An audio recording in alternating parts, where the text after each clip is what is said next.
Hey friends, it's that time of year where we're coming up to the anniversary of this channel. This time it's the 3rd anniversary. And to mark that occasion, like we did last year, I'm going to have a hosted event, but not one, but 2 hosted events. Now, the first one is going to be this week, and I thought it was fitting. Really, the car this season has been the M2, with it being the new car.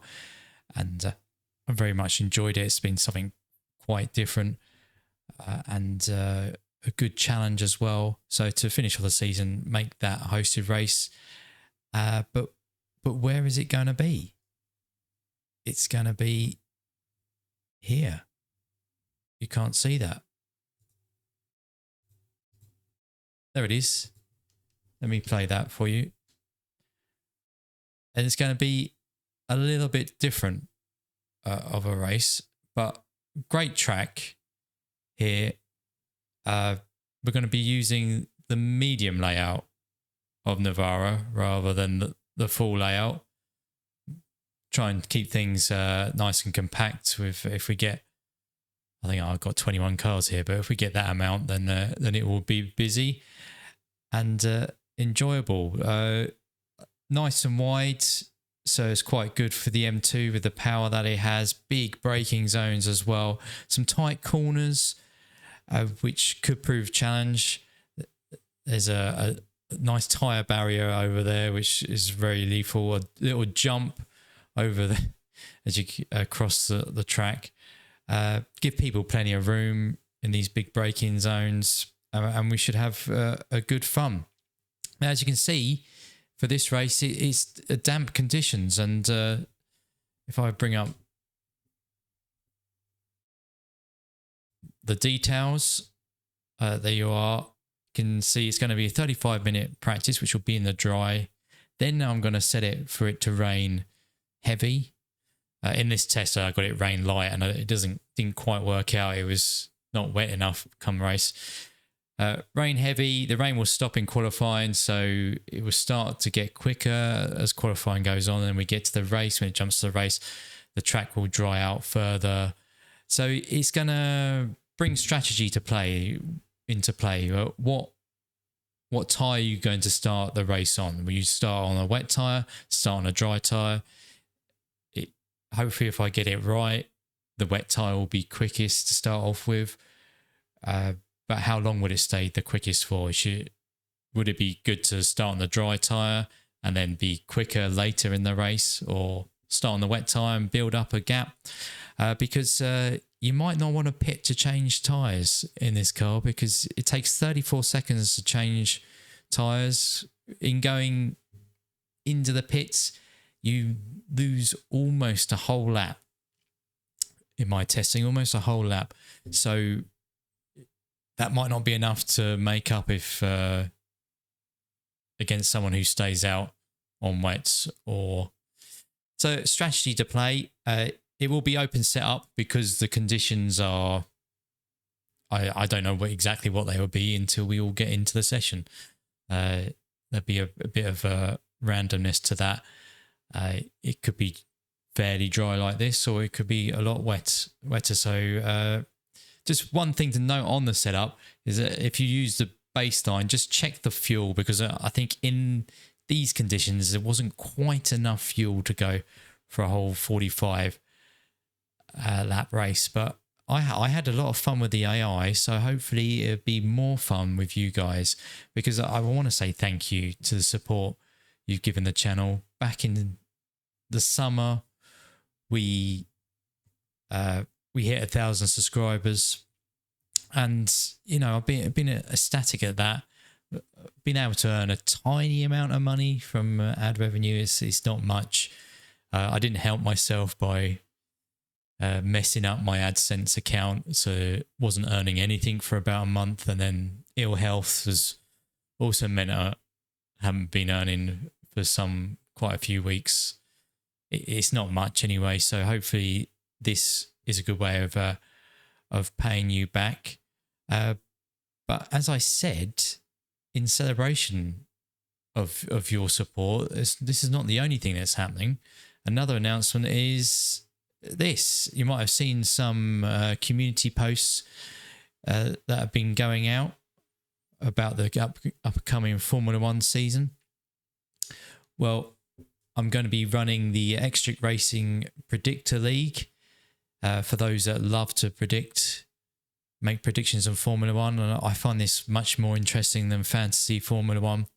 You get to predict the top 10, pole position and fastest lap, and how accurate you are wins you points, and the more points you get, the higher on the leaderboard you'll be. Now, to make it interesting, I'm going to put 10 iRacing dollars up for grabs for the one that wins the season, a long season, again in Formula One. But hopefully it should make it more interesting. If lots of people join, then I might make that pot bigger and we could give second and third, but no promises on that. Depends how many people sign up.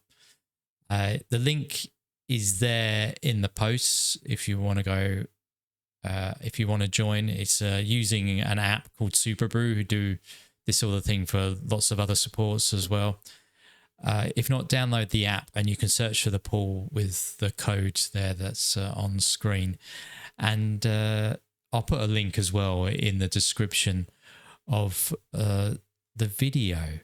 So, I mean, I've so enjoyed running this channel, and you guys, your comments and likes and feedback, and the live streams as well that I've been doing more recently have made it so much more fun. So thank you for that. I got to decide, going forward, whether, I change things, introduce new things, or just keep it to iRacing. I don't know.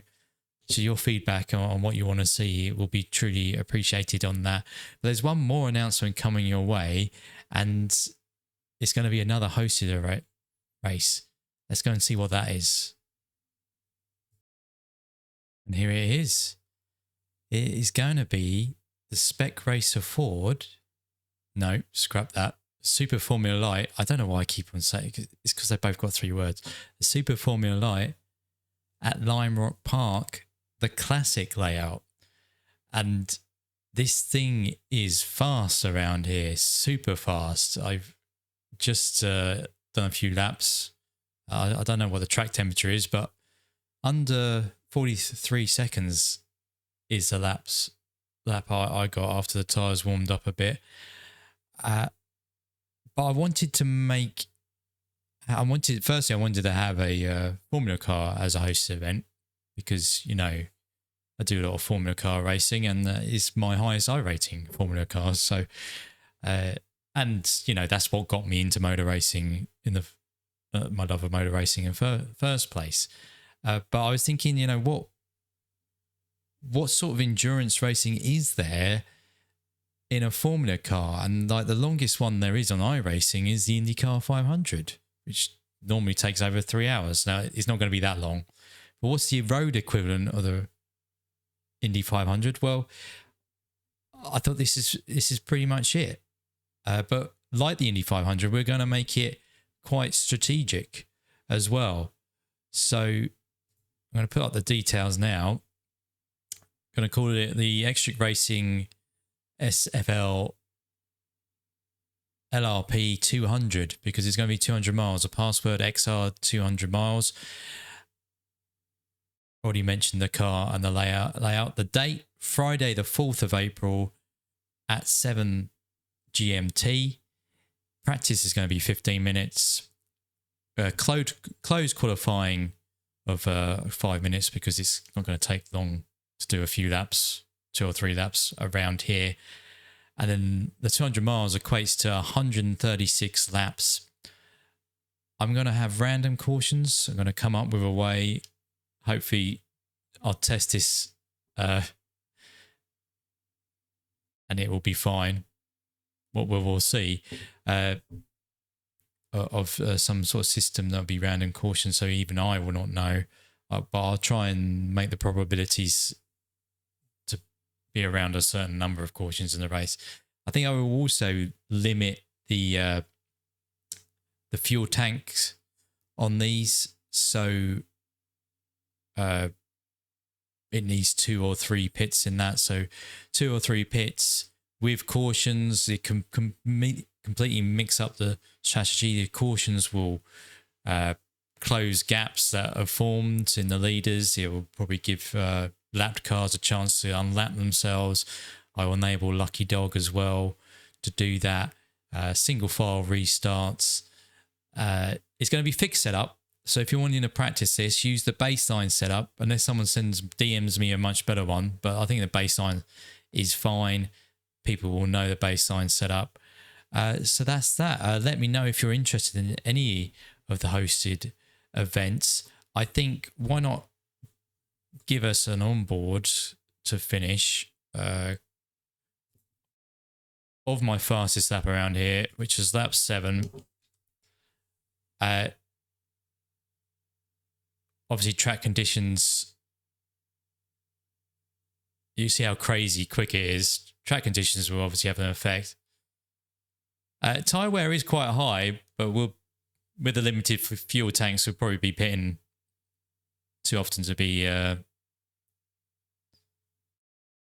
concerned about tyre wear. Just give people space, because certainly into turn 1, that's going to be the main overtaking zone.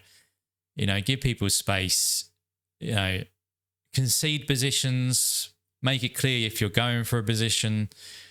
There will be fast repairs to keep people in the race if that's